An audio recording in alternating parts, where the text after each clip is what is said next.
Washington State is not what you think. So if you're picturing coastlines and mountains and islands and orca whales and coffee and some hipsters and tech workers, well, you're not technically wrong, but that's only a tiny portion of the evergreen state.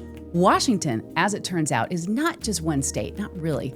The eastern and the western portions of this land are about as different as you can possibly get. And I don't just mean geographically. I mean culturally, politically, environmentally, and economically.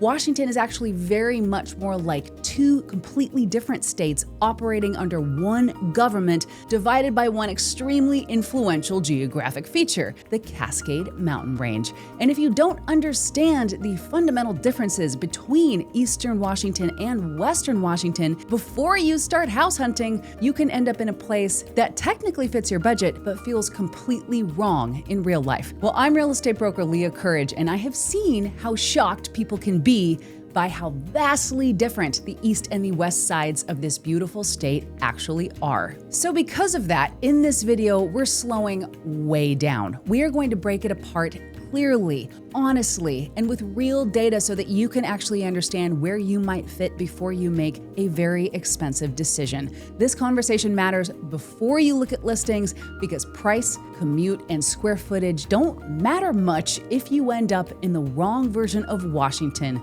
for who you are. And at the end of this video, I'm actually going to share a specific litmus test, if you will, 3 different questions that you need to ask yourself that will instantly tell you which side of the state is perfect for you. So let's dive in.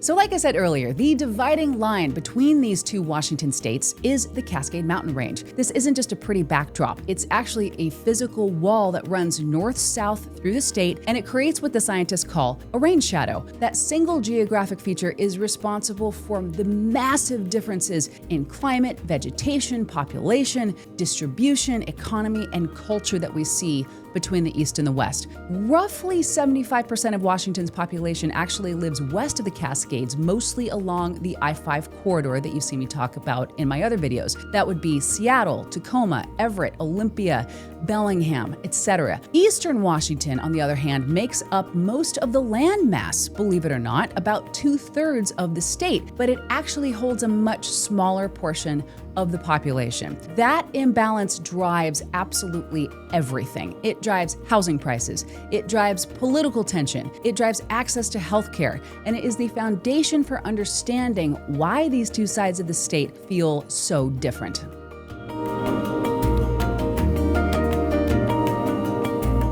So in true discussing Washington fashion, let's start with the weather, because this is where the expectations often break down the most. So Western Washington has a marine climate. This means that the Pacific Ocean moderates temperatures year-round. It acts like a giant thermostat. That's why average summer highs in Western Washington typically sit in the low to mid 70s. If it hits 80 degrees in Seattle, people actually start complaining. If it hits 90, the news runs heat wave alerts. And in the wintertime though, the daytime highs often hover in, let's say, the 40s. And we don't get the deep biting, deep freeze of the Midwest. Snow at low elevation happens occasionally, maybe once or twice a year, but it's usually wet and slushy, and it's gone in 48 hours. What people notice far more about Western Washington is the cloud cover. The West averages about 150 to 170 days of measurable precipitation per year. That's a lot. But here is the nuance. Most of that actually isn't heavy rain. It isn't a tropical storm either. It's a light drizzle. It's a kind of mist. It's the gray. And it's the big dark that you hear me talk about in other videos. Annual rainfall totals in Seattle are usually around 37 inches.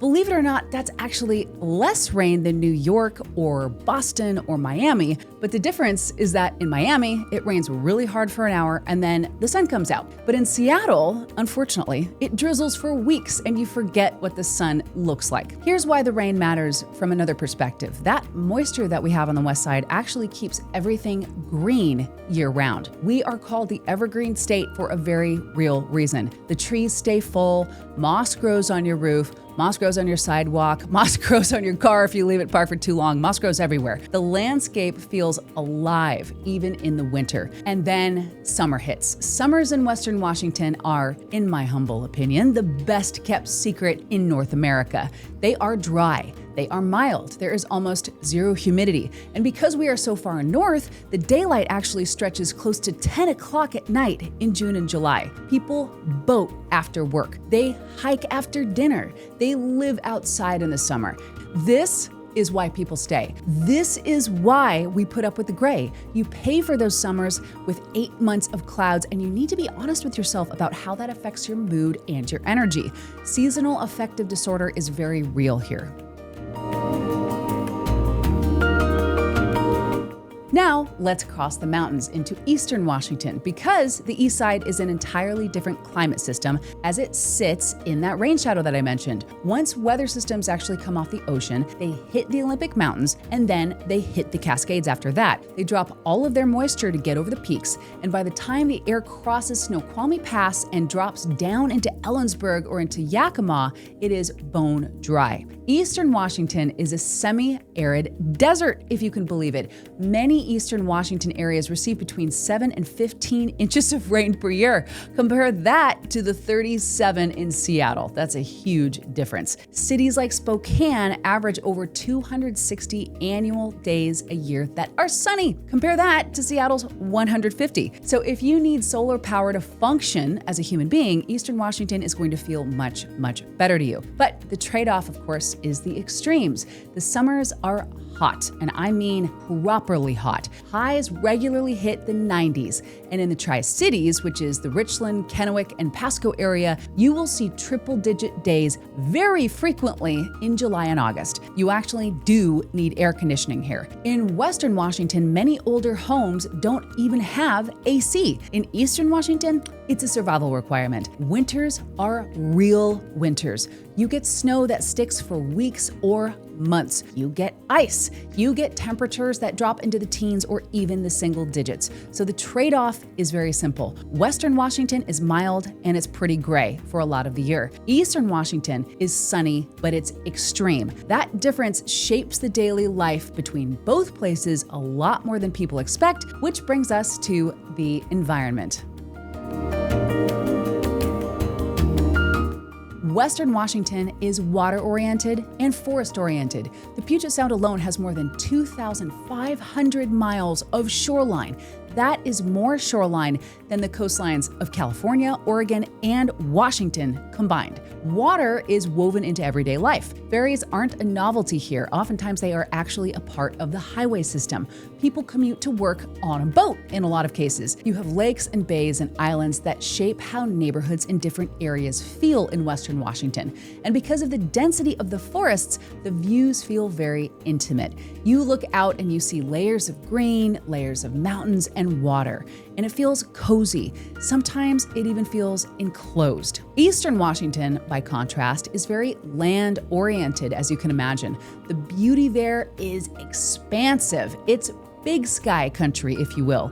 You have rolling hills, massive agricultural valleys, wheat fields that stretch on for miles, orchards, vineyards, and dramatic river canyons that are carved out by the Ice Age floods. The Columbia River system plays a very central role in Eastern Washington, but it's different. It's about agriculture, energy, production, and boating on a massive river rather than the ocean. Life feels a lot more open out there, if you will. It feels more spread out. It definitely feels quieter. And for some people, that space feels super grounding. You can actually breathe out there. But for others, particularly for people who are used to the density of a forest, it can feel pretty exposed and isolating, believe it or not. Neither area is wrong, if you will, but the difference is what matters for you.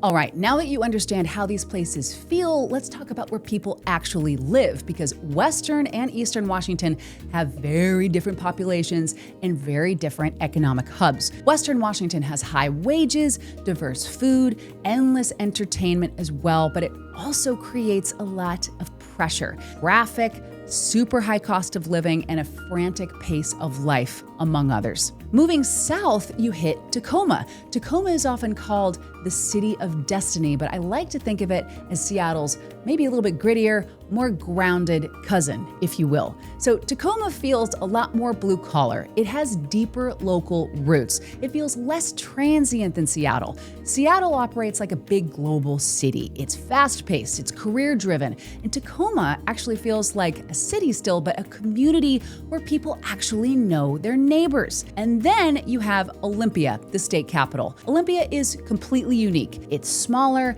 it's very civic-minded, and it's values-driven. It's shaped by government jobs and Evergreen State College, and it has a super strong focus on community involvement rather than corporate climbing. North of Seattle, you have Everett and Snohomish County. This is a blend of aerospace manufacturing and commuter living. And further north is Bellingham, which is a college town that feels like a mini Portland. It's very focused on outdoor recreation, craft beer, and being close to the Canadian border. And finally, you have the islands. You have Whidbey, Camano, San Juan, Fidalgo, where I live. And these aren't just job centers, these are actually lifestyle centers. Housing here is driven by retirees chiefly, and it's also driven by remote workers and second home buyers. The pace is slow, and the ferries dictate your schedule oftentimes.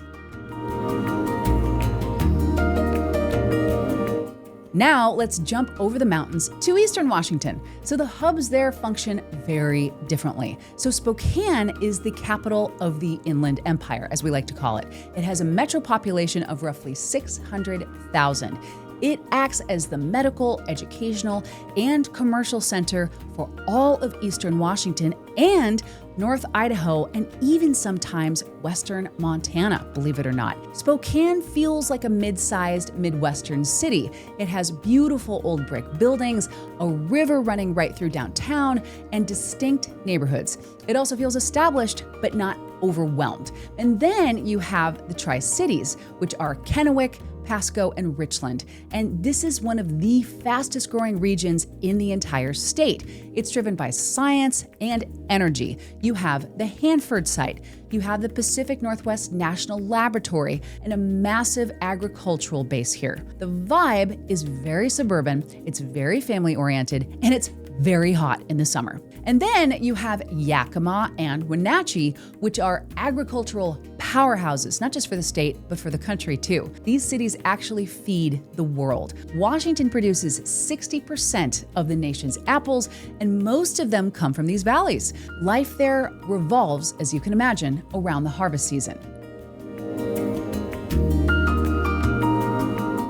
Now, ready or not, we have to talk about the political divide because it's massive and it's very important. And I'm going to be very honest here because this affects daily life way more than people expect. So Western Washington largely controls statewide elections and policy. Because 75% of people live there, the votes are there. Western Washington tends to vote progressive. There is a strong focus on regulation, environmental policy, tenant protections, higher minimum wages, and expanded government programs. Eastern Washington, on the other hand, votes much more conservatively. It is far more focused on property rights, agriculture, personal responsibility, and limiting regulation that impacts land and small business. And that mismatch between the two sides creates ongoing tension, let me tell you. People in Eastern Washington often feel completely governed by priorities that don't reflect how they live. They feel like Seattle is making rules for wheat farmers, aren't happy about it. In fact, the divide has been strong enough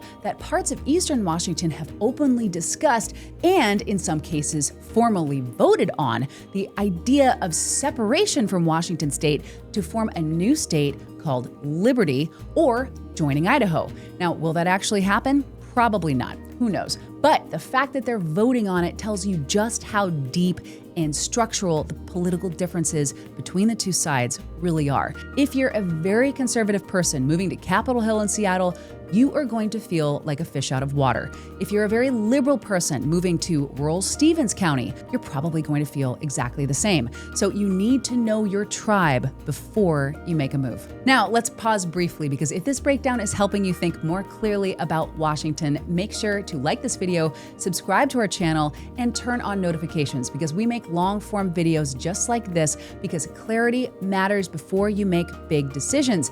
And if you're thinking about buying or selling anywhere in Washington or any other state for that matter, our contact info is below and we would love to connect with you and be of service.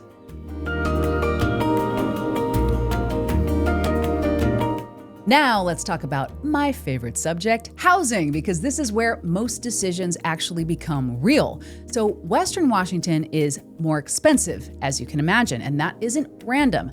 It's scarcity. Land west of the Cascades is physically constrained. You have the ocean on one side and the mountains on the other, and you have protected forests in between. We literally cannot sprawl out any further. And when you combine physical constraints with high-paying tech jobs, prices skyrocket. As of early 2026, median home prices in many Western Washington markets range from about $650,000 to $750,000. In King County, however, the Seattle core, the median is well over $800,000. On the east side, Bellevue and Redmond, median prices are way over $1.3 million. But it's not just the price tag, it's what you get for the money. So in Western Washington, the price per square foot is high.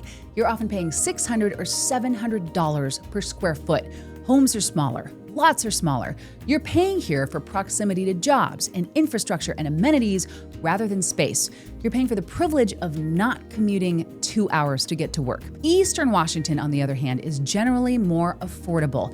Not super affordable, but it's more affordable. In many markets like Spokane or the Tri-Cities, median home prices fall between about $450,000 and $550,000. In Eastern Washington, you can still buy a nice, updated 3-bedroom house on a quarter-acre lot for about $500,000. In Seattle, $500,000 buys you a condo or a major fixer-upper next to the freeway. In the East, buyers get larger homes and a lot more land. The trade-off is access. Fewer job centers, fewer major airports, and fewer backup options if you lose your job. So this is why we always frame affordability as a structural difference, not a value judgment. You get more house in the East, but you get more economic velocity in the West. Jobs and economy follow a very similar pattern. Western Washington is a global powerhouse. It's dominated by tech, healthcare, aerospace, biotech, and lots of global shipping. The ports of Seattle and Tacoma are massive gateways to Asia. Wages are higher on the west side. A nurse or a teacher often makes significantly more in King County than in Spokane County. But the cost of living eats up that difference very quickly. Eastern Washington's economy is driven by the land, agriculture, energy, production, manufacturing, and logistics. And let's not forget wine. Eastern Washington has become a world-class wine region.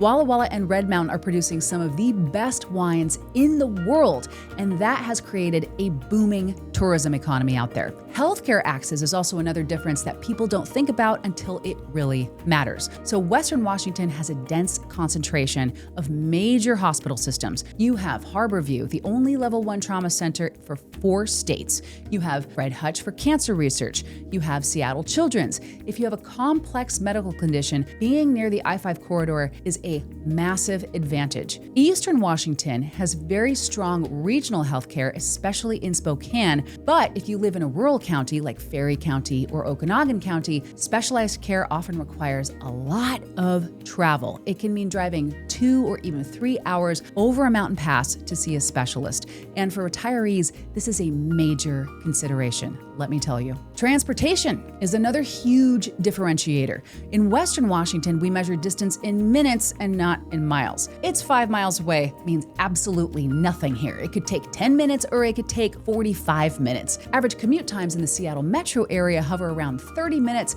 but that average hides some very brutal realities. Traffic is a daily battle in Western Washington.